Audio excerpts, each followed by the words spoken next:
The Adventures of Jungle Jim are dramatized for radio from the full-color action strip to be found in the Comic Weekly, the big full-color comic supplement that comes to you each week with your Hearst Sunday newspaper. Last week, you remember, Jungle Jim and his boy Kolu were aboard the steamship Manchu, bound for the Borneo coast to run down that notorious pirate known as the Ghost of the Java Sea. After the ship got underway, Jungle Jim discovered that there were 3 of Harvey Brant's men among the ship's crew. Sparks Matley, a radio operator, and 2 seamen named Baroni and Meekers. A watch is set over these men, and they are finally exposed just as Matley has intercepted a wireless message which Harvey Brant, back in Singapore, sends to Alf Smithers, now in Borneo. That message ordered Smithers to sink the Manchu and spare no lives doing it. When Matley realizes that Brant is deliberately sacrificing the lives of his own men just to kill Jim Bradley, he, Baroni, and Meekers turn against Brant and tell Jim and the ship's captain the entire story of Brant's treachery. While this conversation is going on deck, the boatswain reports a strange craft approaching the Manchu off the port side. Suspecting a new development in Brant's plot, Jim instructs the captain to arm the crew and order all hands on deck.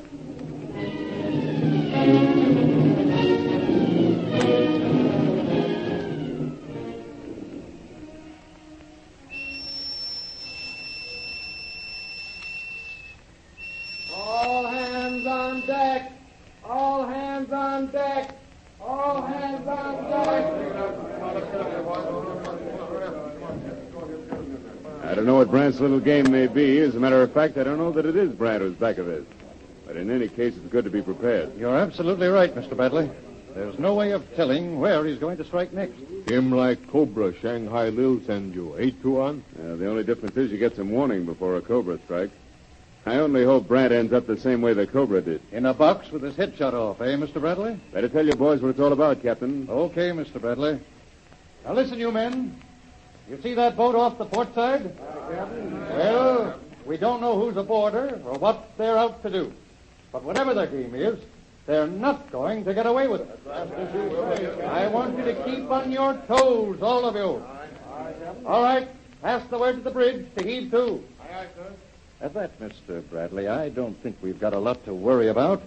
This isn't the first small boat we've sighted since we left Singapore, you know. Not first small boat, but first one which tries to make signal to us.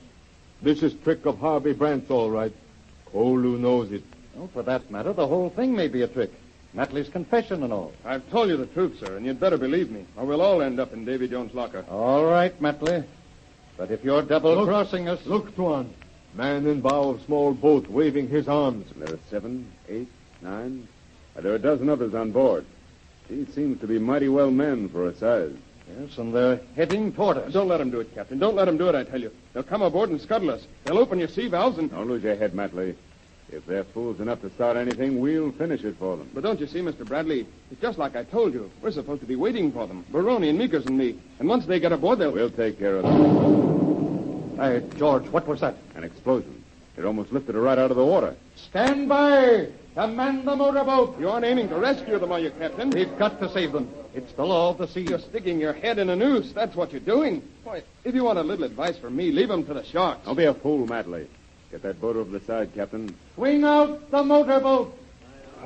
I'll go along in the boat, Captain. Just as you say, Mr. Bradley. Solo, you stay here. Yes, Tuan. I don't suppose I have to tell you to keep your eyes peeled, do I, Mr. Bradley? Don't worry about me, Captain. Okay, go ahead. And I'll have a reception committee waiting for you when you bring them aboard. You go with Mr. Bradley, Regan, and you, Andrews, Blake, Matthews, Carter, and Rankin. Now, you've all got your guns? Yeah. All right, get to it. Lower away.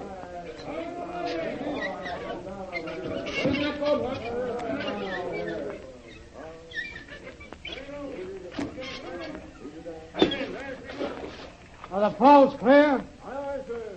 Start your motor, Rankin.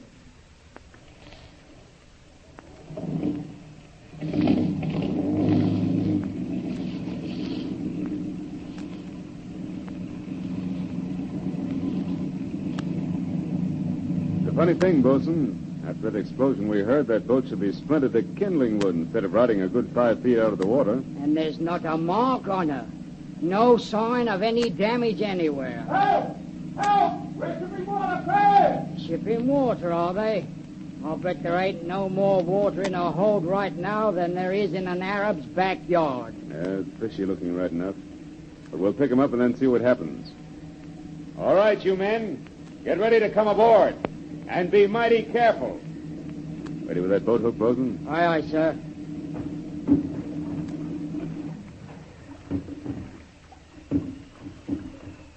All right. One at a time. And stand facing the bow. You see this gun? Well, if one of you make a false move, he won't live to make another. All right, step lively, step lively. This ain't no funeral. You never can tell when it's going to develop into one. Well, that seems to be all of them, Bosun. And I guess we can be going, sir. Wait a minute. I've got an idea. I want you to put 2 of your men aboard that boat and leave them there. We'll pick them up later. Just as you say, sir. Now get aboard there, Blake. And you, Rankin. Well, that ain't hardly fair, Mr. Bradley. Leaving us aboard a sinking ship in the middle of the ocean. I wouldn't worry about the ship sinking, Rankin. Take my word for it, she's as sound as a Manchu. And you can take Mr. Bradley's word, Rankin. I've never known him to be wrong yet. Thank you, Bosun. Oh, by the way, while I keep our guests covered, will you just sort of frisk them? With the greatest of pleasure, sir. Keep facing the way you are, you men, and keep your hands up. By golly, Mr. Bradley. Here's one that's all loaded down with guns and pistols and knives until he sticks out like my Aunt Matilda's best Sunday bustle. Well, you know what to do with them, Bosun. I'll say I do, sir. I'll take good care of them, Mr. Bradley. Right you are. Now, head back to the ship, Bosun, and we'll see if we can persuade these gentlemen to furnish us with some information we need very badly. Aye, aye, sir.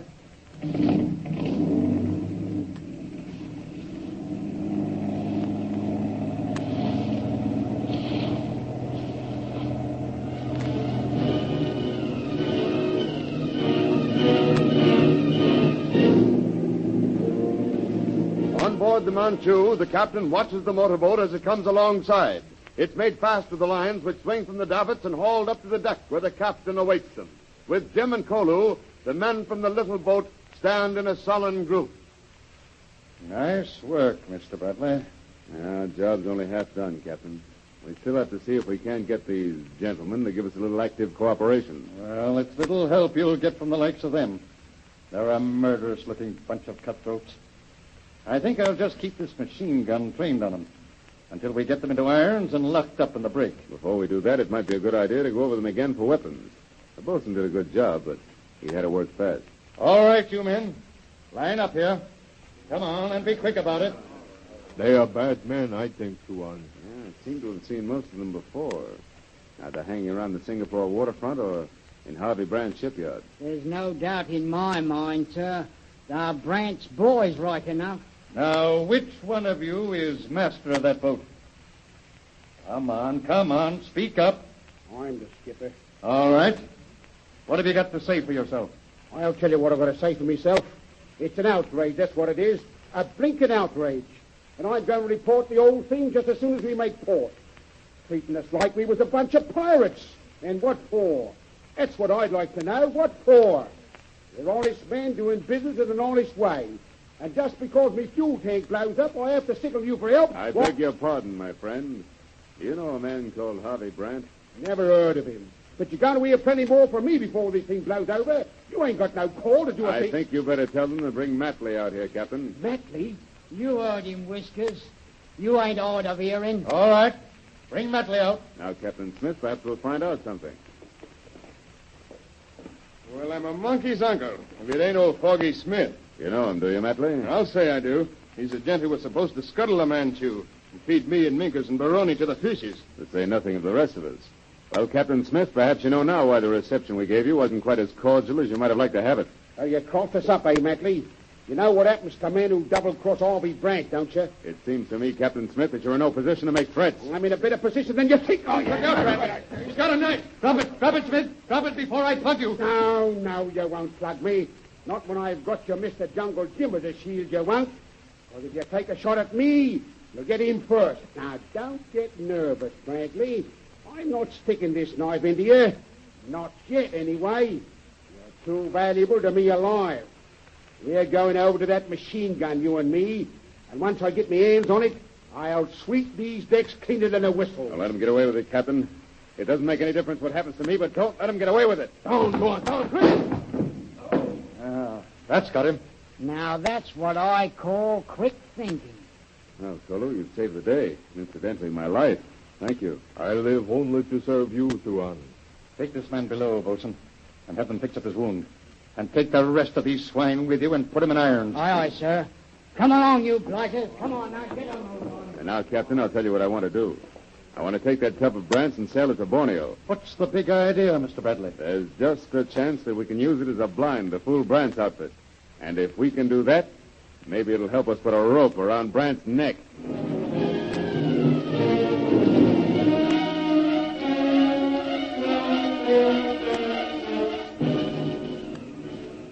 Midnight in Borneo.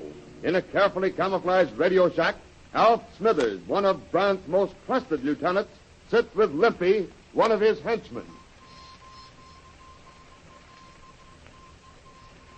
Well, what's the matter, Limpy? Can't you get anything? Nah, not a peep out of the Manchu. Twist them knobs some more. I've been twisting them till I got calluses all over my fingers. I wish I could operate that set. I'd get someplace with it. Yeah, that's what you think. But if what I've got figured out is right... All right, Croker. Let's hear it. Well, I'll bet you all that key in China that Smith gummed up his job. I'll bet you he didn't take the Manchu. And I'll bet the captain got wise to Matley and tossed him overboard. That means there's no wireless operator aboard. And that's why we can't raise him. Yeah, what a cheerful bird you are. Well, even if he did gum it up, that won't bother Harvey Brant. Harvey didn't have much faith in Smith anyhow. He's counting on me to do the job. And Harvey knows that I won't fall down on it. Oh, you better not. Not if you want to stay healthy. What's that? The Manchu? Manchu nothing. That's Brant's station. Hey, keep quiet while I get it. Yeah.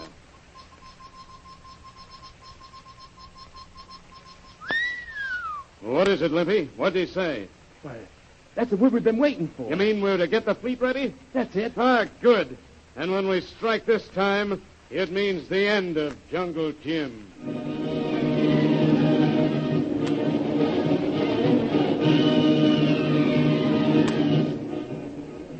What is this mysterious fleet Smithers spoke about? Will it do its job and sink the Manchu? And if they do strike, will Jungle Jim and Kolu be aboard the small sloop? Don't miss the answer in next week's episode of The Thrilling Adventures of Jungle Jim. There'll be thrills aplenty on the high seas when the ghost of the Java Seas strikes again.